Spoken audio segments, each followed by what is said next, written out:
Well, more speculation has been raised on the reasons for NATO's intervention in Libya. And as RT's Laura Emmett reports, the organisation may have been trying to prevent Gaddafi from burying the American buck.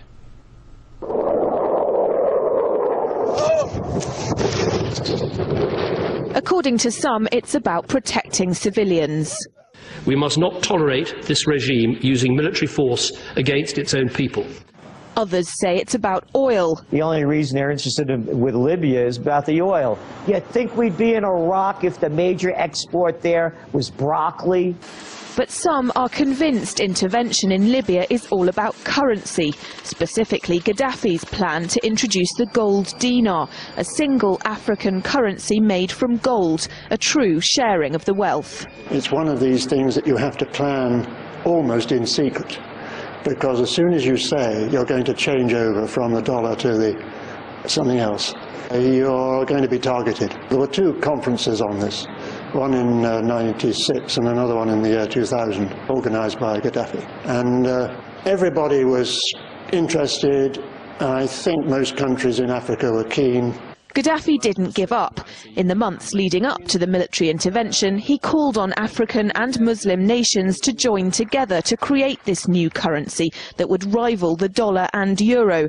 They would sell oil and other resources around the world only for gold dinars. It's an idea that would shift the economic balance of the world. Countries' wealth would depend on how much gold they have, not how many dollars they trade. And Libya has 144 tons of gold.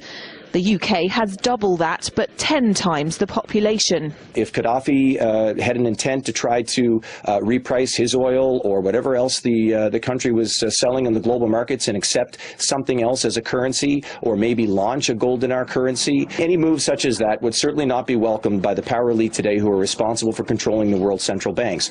So yes, that would certainly be something that would cause his immediate dismissal and the need for other reasons to be brought forth for removing him from power. It's happened before.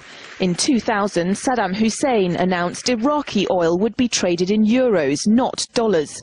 Sanctions and an invasion followed. Some say because the Americans were desperate to prevent OPEC from transferring oil trading in all its member countries to the euro. The UK's gold is kept here in a secure vault somewhere in the depths of the Bank of England. As in most developed countries, there's not enough to go around. But that's not the case in places like Libya and many of the Gulf states. A gold dinar would have given oil-rich African and Middle Eastern countries the power to turn around to their energy-hungry customers and say, sorry, the price has gone up and we want gold. Some say the US and its NATO allies literally couldn't afford to let that happen. Laura Emmett, RT, London.